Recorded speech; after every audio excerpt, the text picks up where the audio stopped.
తమిళనాడు రాజకీయాలపై తనదైన ముద్ర వేయాలనుకుంటున్నారు తమిళ super star Vijay. ఇందుకు అనుగుణంగానే పావులు కదుపుతున్నారు. ఎన్నికల వ్యూహకర్త ప్రశాంత్ కిషోర్ ను సలహాదారుగా పెట్టుకున్నారు. ఒక్కో ఇటుకను పేర్చుకుంటూ పోతున్నారు.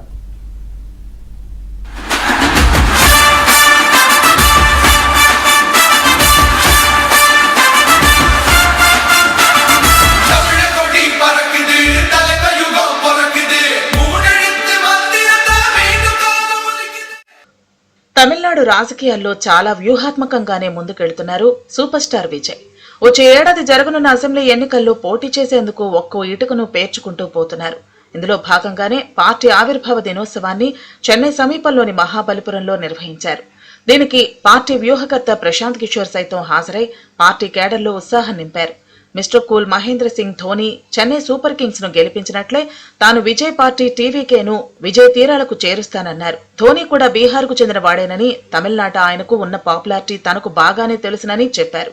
అసెంబ్లీ ఎన్నికల తర్వాత తమిళనాట ధోని కంటే కూడా తానే ఎక్కువ పాపులర్ అవుతానంటూ ప్రశాంత్ కిషోర్ చెప్పారు.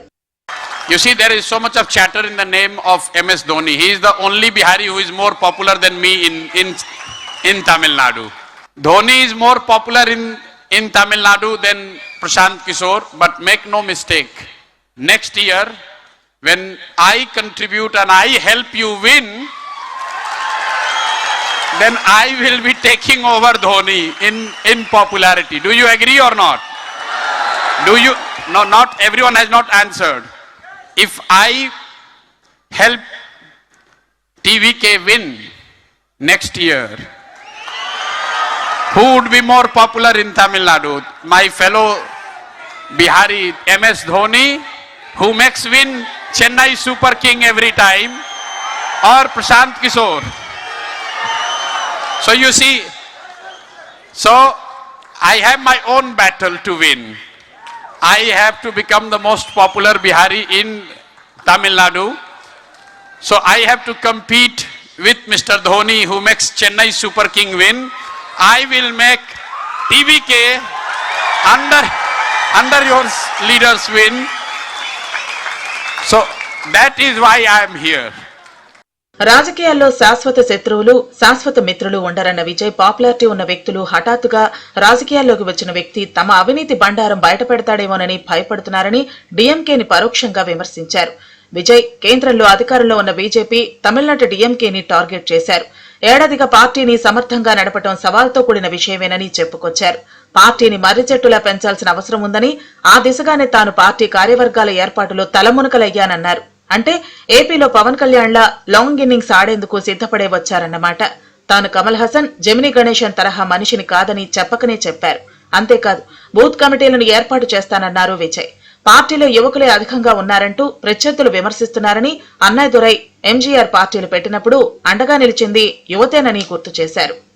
1967 and 1977 assembly elections of our state.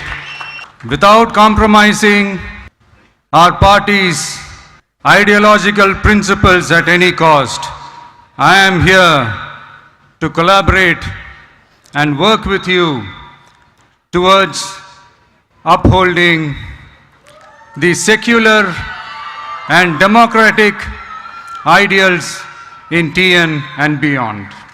என் நெஞ்சில் குடியிருக்கும்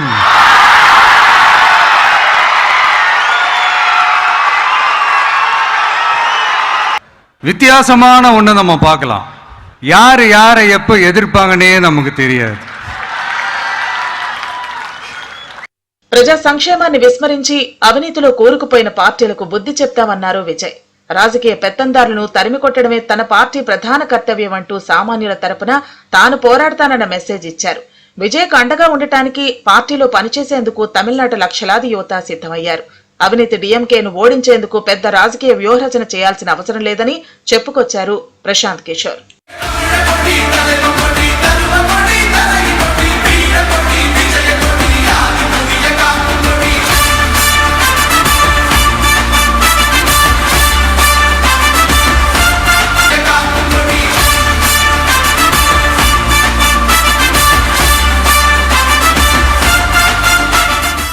తమిళనాడు విజయ్ రాజకీయ ప్రవేశం అటు డీఎంకేకి ఇటు బీజేపీకి మింగుడు పట్టలేదు.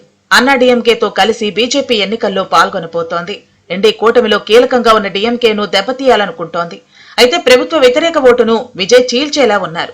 Get out Modi, get out Stalin trend కు విజయ్ మద్దతిచ్చారు.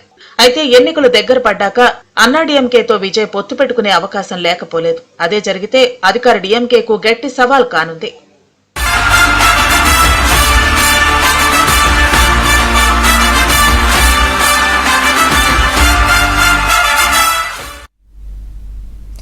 తమిళనాడులో మళ్లీ సినీ గ్లామర్ కి జనం పట్టం కడతారా?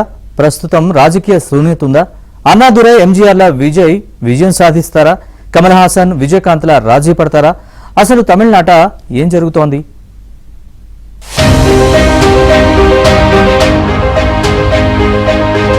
తమిళనాడు మాజీ సీఎం జయలలిత మరణం తర్వాత రాష్ట్రంలో రాజకీయ శూన్యత ఏర్పడిన మాట నిజమే. కరుణానిధి కూడా లేరు. నిజానికిప్పుడు జయలలిత, కరుణానిధి లాంటి సొంత ఇమేజ్ ఉన్న నేతలు లేరు. అన్నాడీఎంకేను నడిపే పరిస్థితిలో పళనిస్వామి లేరు. జాతీయ పార్టీలైన బీజేపీ, కాంగ్రెస్ ను అంత తేలికగా తమిళులు అంగీకరించారు. అందుకే సరైన సమయంలోనే విజయ్ రాజకీయ అరంగేట్రం చేశారనే చెప్పాలి. అవినీతి, వంశ పారంపర్య రాజకీయాలకు వ్యతిరేకంగా పోరాడతానని, ద్రవిడుల ఆత్మగౌరవాన్ని పెంపొందిస్తానంటూ విజయ్ రాజకీయాల్లోకి రావడం, సినీ గ్లామర్ తోడబడం బాగా కలిసొచ్చే అంశం.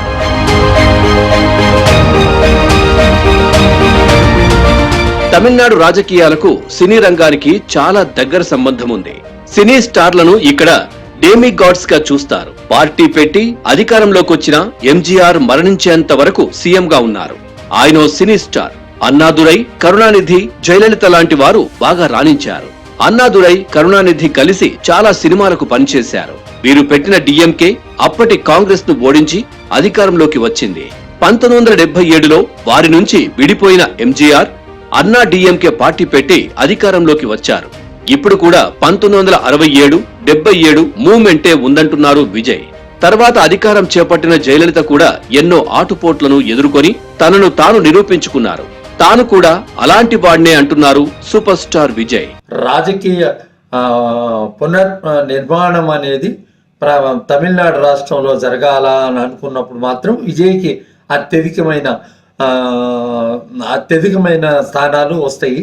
ఎంజీఆర్ బాటలో ఏమన్నా విజయ్ నడుస్తున్నాడా అని చెప్పదలిస్తే, ఎంజీఆర్ బాటలో ఎంజీఆర్ ఉన్నప్పుడు పరిస్థితి వేరు. ఆయన ఎన్నో ప్రజలకి తన చేత డబ్బులు ఇచ్చి అది ఇది సహాయాలు చేసి ఆయన తీసిన సినిమాలు కానీ అన్ని కూడా ప్రజాహితంగా ప్రజల కోసమే పోరాడే ఒక వ్యక్తిగా ఉన్న సినిమాలు ఆ కాలంలో నిర్మించడం జరిగింది. ఇప్పుడు పరిస్థితి చూస్తే తప్పకుండా చెప్పాలంటే ఇప్పుడు చాలా గందరగోళ పరిస్థితి ఉంది.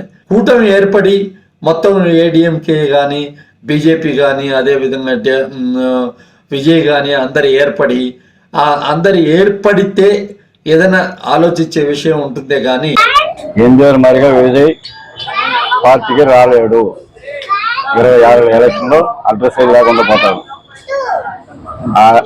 యాక్టింగ్ అనేది కూడా ఉండదు. ஐடியா அவருக்கு இருந்துச்சு. இவருக்கு விஜய்க்கு அப்படி கிடையாது. திடீர்னு இப்போ ஒரு வருஷமா பார்ட்டி வச்சுட்டு தான் பதவிக்கு வரணும்னா அந்த அளவுக்கு முடியாது. இன்னொரு 10-15 வருஷம் போனா கொஞ்சம் போராடனா கொஞ்சம் வரதுக்கு ఛాన్స్ இருக்கே தவிர ఇమిడియట్ அந்த அளவுக்கு జనాలను அவர் అట్రాక్ట్ பண்ண முடியாது. విజేతలే కాదు, సినీ రంగం నుంచి వచ్చి తమిళ రాజకీయాల్లో బొక్కబోర్లా పడ్డవారు ఉన్నారు. జమినీ గణేశన్, విజయకాంత్, కమల్ హాసన్, శరత్ కుమార్ లాంటి వారు దీనికి చక్కని ఉదాహరణ. రజనీకాంత్ అయితే రాజకీయ పార్టీ పెడతానంటూ దశాబ్దం పాటు ఊగిసలాడి చివరకు ఉసూరుమనిపించారు. వయస్సు పైబడిందని, ఆరోగ్య సమస్యలు వేధిస్తున్నాయని, ఇక పార్టీ పెట్టలేనని చెప్పేశారు. విజయకాంత్ డిఎండిఏ పార్టీని 2005లో ఏర్పాటు చేశారు. కమల్ హాసన్ 2018లో ఎంఎన్ఎం ఏర్పాటు చేసి రాజ్యసభ సీటిస్తే డిఎంకేలో విలీనానికి సిద్ధంగా ఉన్నారు.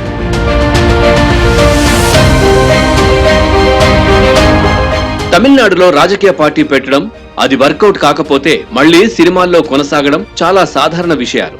అయితే అపజయం పాలైన సీనియర్ల నుంచి పాఠాలు నేర్చుకున్నానని, వారు చేసిన తప్పులు తాను చేయబోనన్నారు విజయ్.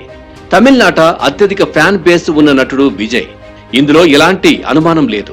అయితే సినీ అభిమానులను తన టీవీకే పార్టీ కార్యకర్తలుగా మార్చగలరా అనేది పెద్ద ప్రశ్న. బూత్ లెవెల్లో పార్టీని నిర్మించినప్పుడే రాజకీయాల్లో నిలబడగలరు. లేకపోతే కష్టమేనంటున్నారు విశ్లేషకులు. పార్టీలో విజయ్ తప్ప పెద్ద నాయకులెవరూ లేరు. అందుకే అన్నాడీఎంకేతో పొత్తుకు విజయ్ ప్రయత్నిస్తున్నారని సమాచారం. తమిళనాడులో ఎన్నికలకు ఇంకా ఏడాదికి పైగా సమయం ఉంది. ఈలోగా రాజకీయాలు ఎన్ని మలుపులు తిరుగుతాయో చూడాలి.